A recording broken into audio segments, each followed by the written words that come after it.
Keegan, obviously Phoenix jumps out to a big lead early there, and you guys kind of aren't able to recover. What do you think about what went wrong in there and how much that sort of set the tone for the rest of the game? Yeah, it was the first quarter was a lot of live ball turnovers. They had a lot of offensive rebounds. I think we're creating tough shots, so we weren't trying to make ourselves get easy ones. And then obviously when you lose a quarter 14-16 or 41-16, it's hard to come back, so we just dug ourselves too big of a hole. What was the tough thing that just wasn't working, especially in that first quarter? You guys exit no assists and didn't look like the ball was moving at all. Yeah, it was rough. I mean, it wasn't our brand of basketball at all.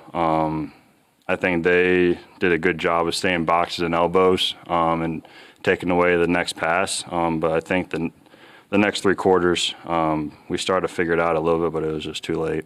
How much did what you guys were able to accomplish in that third quarter when you kind of closed the gap started defensively? Yeah, I mean, defensively, I feel like we got into them a little bit, made it harder for them. I mean, we held them to 3 straight under 30 quarters. So when you look at that, you think you'd win the game, but the first quarter got us. Then the start of the fourth quarter, they went on a little bit of a run, which we need to start that quarter off a little bit better. Keegan, Mark Williams was getting a lot of putbacks, tip-ins, going down the middle, downhill. What was going on with that as far as letting that happen? Length. When you have a guy like that who's that big with that big of a wingspan, you got to have one person sacrifice just completely boxing him out, kind of like how he did with Gobert. But instead of, we're just trying to jump with him. So he was able to affect the game because we weren't putting a body on him. And that obviously led them have more extra opportunities. Keegan, you mentioned the brand, your guys' brand of basketball, 19 games in. What is the identity of this basketball team?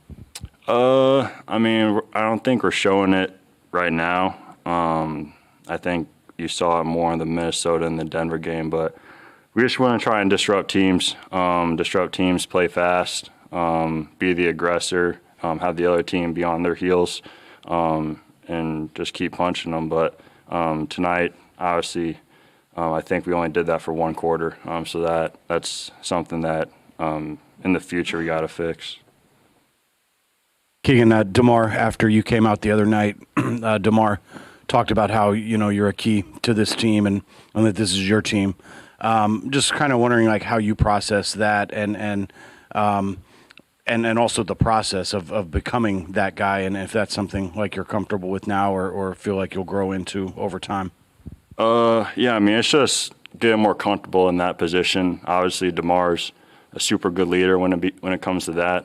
He's a guy that you look at, and he's one of the best scorers in the league, the best clutch time players in the league. So he's talked to me a lot, just kind of being a teacher and a guide for me to step into that role. And obviously, it's going to be a process, but I know that I'm built for it.